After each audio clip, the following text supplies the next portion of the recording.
India is a Hindu society, है ना। मैं इसीलिए कहा कि नेहरू के टाइम में भी हिंदू सोसाइटी था। We were never a secular society, we are always a religious society. ठीक है, आप ये कह सकते हैं उस वक्त कुंभ मेला में इतना पैसा खर्चा नहीं होता था, अभी ज्यादा हो रहा है, वो दूसरी बात है। लेकिन कुंभ मेला होता था, कोई मना नहीं किया था कुंभ मेला होने के लिए, है ना।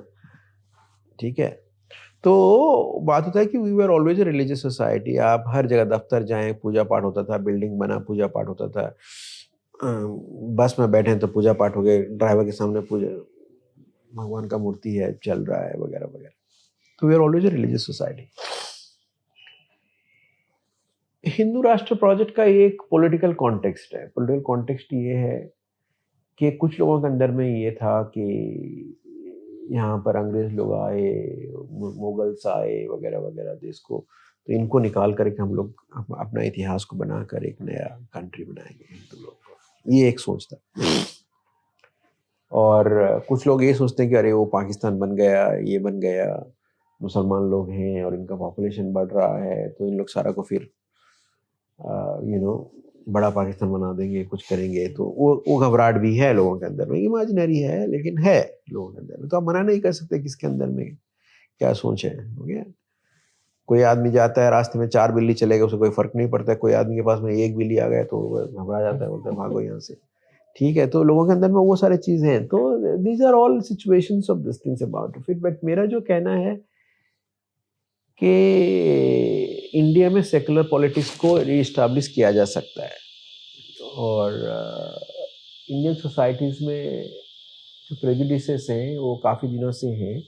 उसको जिस तरीके से फाइट करना चाहिए वो चीज़ फाइट नहीं हुआ, हो गया। उसको जिस तरीके से डील करना चाहिए था वो नहीं हुआ, क्योंकि हमारा इंडियन पॉलिटिक्स पर्टिकुलरली 1970s के बाद में वो एक दूसरा डायरेक्शन ले लिया, एक डायनास्टिक पॉलिटिक्स की तरफ आ गया। इंदिरा गांधी आई वो कांग्रेस को, तो 2014 में जिस वक्त मोदी साहब कैंपेन किए, उस वक्त उन्होंने कहा कि मैं देश को कांग्रेस मुक्त बनाऊंगा। तो मैंने तब कहा कि कांग्रेस मुक्त तो इंदिरा गांधी बना चुकी है ना।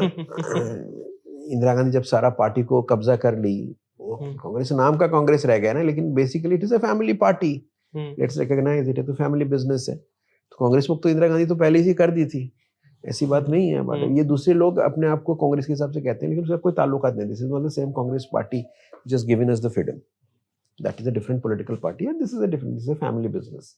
इन लोग कांग्रेस का लेबल में फ्रेंचाइजी लेके बिक्री कर रहे हैं, ये सिचुएशन है। तो अभी मसला ये है कि इंडिया में जो नेशनल पॉलिटिकल लीडरशिप है, हर जगह पर देखिए, इनके अंदर में एम्बिशन नहीं है।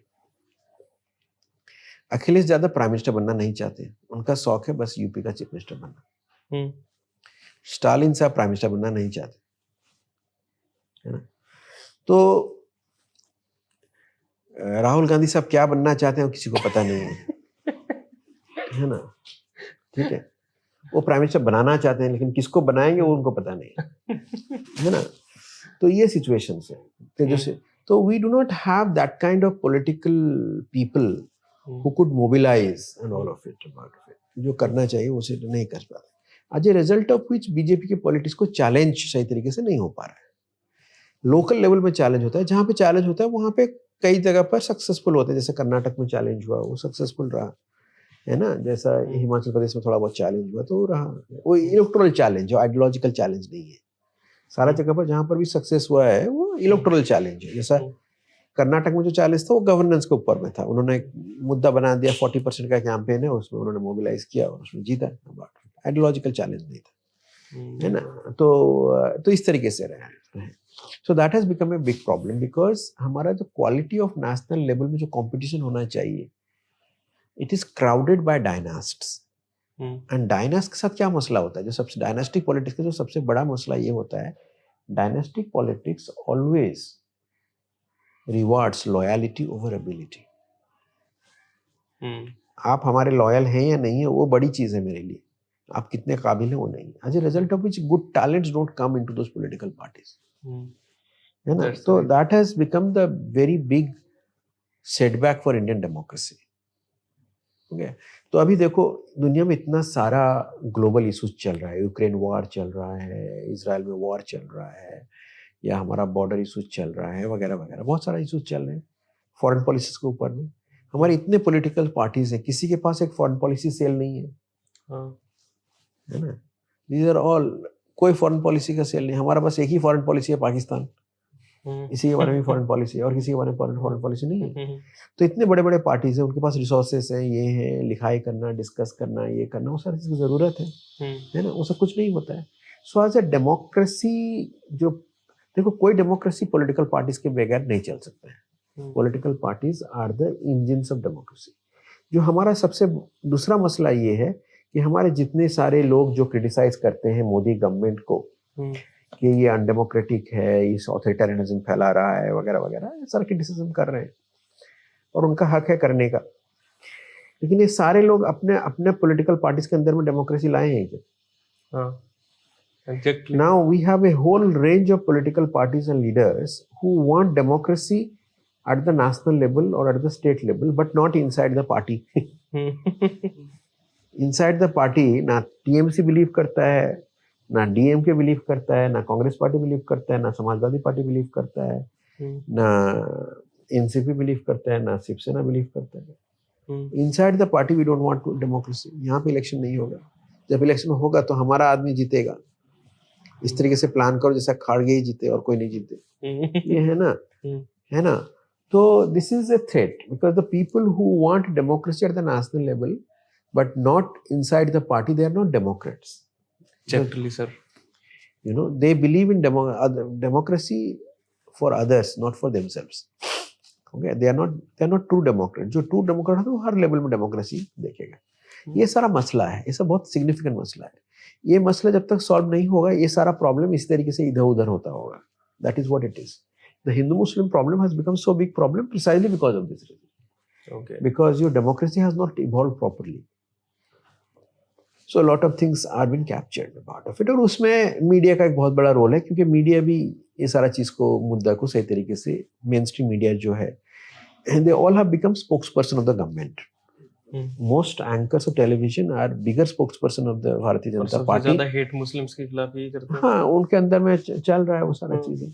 तो as a result of which, क्योंकि जो मैं किताब में लिखा हूँ ये बात है, मैं वो बात लिखा हूँ, क्या हुआ है कि जो लिबरल डेमोक्रेसी है, that believes in the idea of separation of powers, judiciary, executive और parliament, ये अलग रहना चाहिए। So वो जो separation of powers, that does not exist. Why do these media agencies are speaking the language of the government or the political party they support? Because they cannot generate revenue based on viewership. Their revenue is generated through advertisements. Advertisements are controlled by other agencies.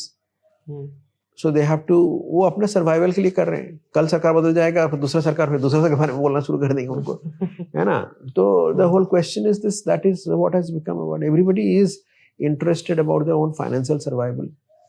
That's why all these people have it. जो India में जो ज्यादातर media houses हैं, they also have other businesses. बहुत सारा politician है ज़्यादा।